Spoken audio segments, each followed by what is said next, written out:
Hello guys, तुमचं स्वागत आहे आपल्या चॅनलमध्ये लाईफ विथ श्रुती. तर आज आपण बघणार आहोत की योग्य पद्धतीने आपण वॅक्सिंग कसं करायचंय. तर वॅक्सिंग करण्यासाठी आपल्याला साहित्य जे लागेल ते आहे हॉट वॅक्स घेतो आपण चॉकलेट वॅक्स नाही वापरत, तर मी वापरते ॲलोवेरा वॅक्स. त्यानंतर वॅक्सची स्ट्रीप आहे, टॅल्कम पावडर आहे, त्यानंतर स्पॅच्युला आहे. स्पॅच्युला नंतर वॅक्सिंग झाल्यानंतर आपल्याला लागणार आहे ॲस्टेंजन. तर आपण आता वॅक्स करायच्या आधीचं जे प्रिपरेशन असतं किंवा आधीची जी माहिती असते ती म्हणजे हाताला सपोज आपण वॅक्स करत आहोत तर हात आपला क्लीन हवा, स्वच्छ धुतलेला हवा. हाताला मॉइश्चरायझरचं लेवल नको असतो. जर मॉइश्चरायझरचं टेक्स्चर आपल्या हातावर असेल तर वॅक्सिंग होत नाही किंवा केस निघत नाही. तर आपण वॅक्सिंगची कृती बघूया.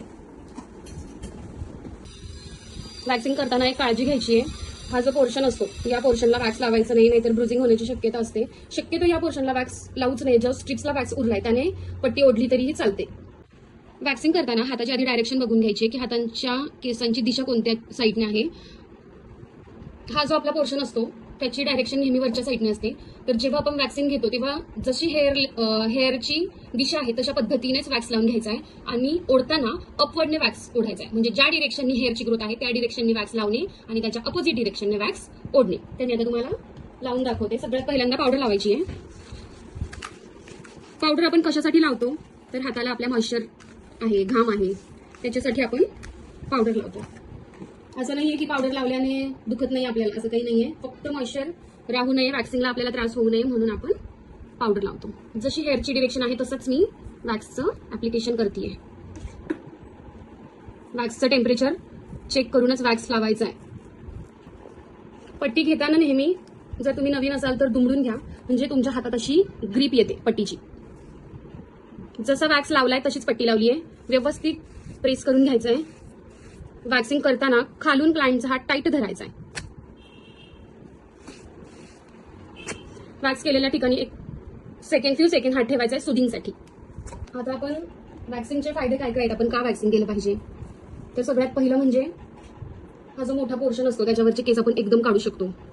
त्याच्यानंतर वॅक्सिंग केल्याने केस लवकर येत नाही. त्यानंतर 1 ते 1.5 महिन्यांनी तुम्ही वॅक्सिंग केलं तरी चालतं, म्हणजे ग्रोथ उशिरा येते. कोणाकोणाला खूप गडबड असते तर रेझर फिरवतात, खूप चुकीचं आहे. त्याच्यामुळे जो हेअर असतो आपला तो खूप राठ येतो, स्मूथ येत नाही. त्याच्यामुळे वॅक्सिंगच चांगली पद्धत आहे. म्हणजे परत येणारे जे केस आहेत ते जाड येणार नाही तर मऊ येणार आणि त्यांची संख्या येताना अगदी कमी येणार. त्याच्याच सोबत जो आपला हा जो लेअर असतो वरचा लेअर म्हणजेच डेड लेअर, त्याला म्हणतात कॉर्नियम लेअर, तर तो आपला क्लीन केला जातो वॅक्सिंगमुळे. जो आपला कॉर्नियम लेअर आहे तो क्लीन केला जातो.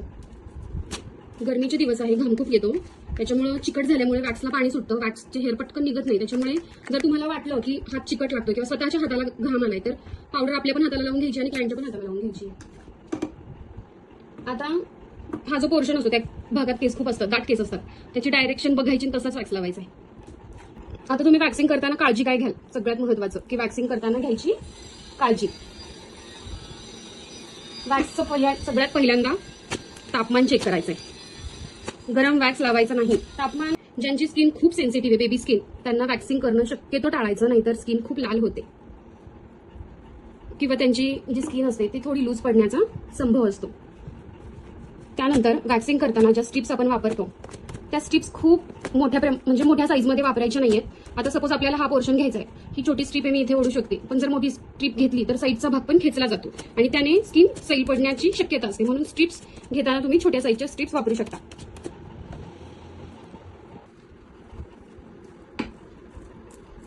तुम्ही जर नवीन शिकत असाल तर आधी पूर्ण पोर्शन लावून घ्यायचं नाहीये. छोटे छोटे पार्ट करून वॅक्स लावायचा आणि छोटे छोटे पार्टवर करायचे.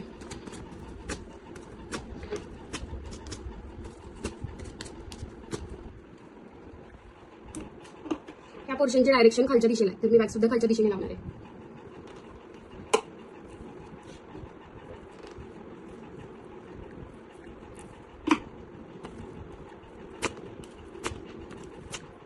एल्बो करून घ्यायचंय.